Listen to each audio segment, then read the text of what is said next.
بسم اللہ الرحمن الرحیم۔ جامع ترمذی کی روایت ہے، حضرت عثمان بن عفان رضی اللہ تعالیٰ عنہ سے روایت ہے۔ اس حدیث کے راوی ان کے صاحبزادے ابان ہیں۔ ان پر فالج کا حملہ ہو گیا تھا جس سے ان کا جسم متاثر تھا۔ ایک دفعہ جب وہ یہ حدیث بیان کر رہے تھے، ایک آدمی خاص طرح کی نظر سے ان کی طرف دیکھنے لگا۔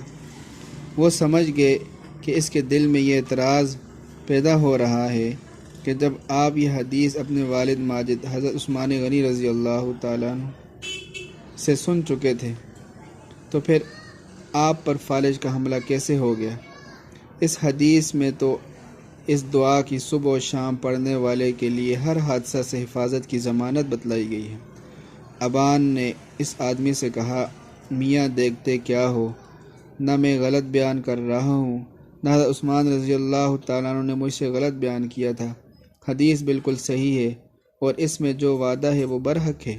اصل واقعہ یہ ہے کہ ایک دفعہ کسی معاملے کی وجہ سے مجھے سخت غصہ تھا اور اس غصے کی حالت میں اس دن وقت یہ دعا پڑھنا بھول گیا۔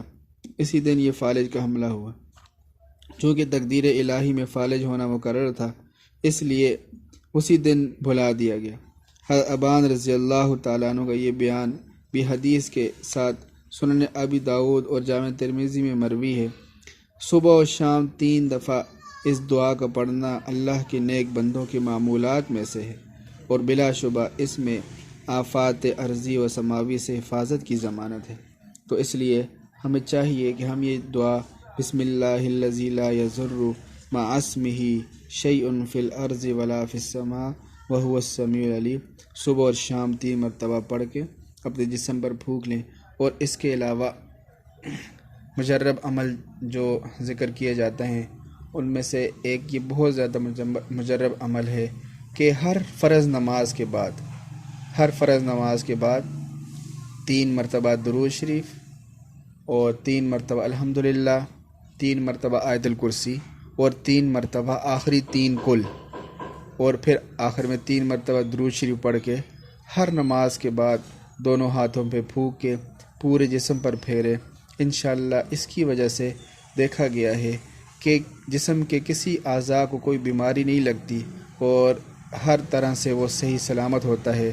ٹانگوں پر بھی، ہاتھ پر، بازوؤں پر اور سر پر پھیرا جائے اور اس سے تمام بیماریاں جو ہے وہ دور ہو جاتی ہیں اور انسان جو ہے وہ بیماریوں سے صحت یاب رہتا ہے، کیونکہ قرآن میں فرمایا وَنُنَزِّلُ مِنَ الْقُرْآنِ مَا هُوَ شِفَاءٌ وَرَحْمَةٌ لِّلْمُؤْمِنِينَ۔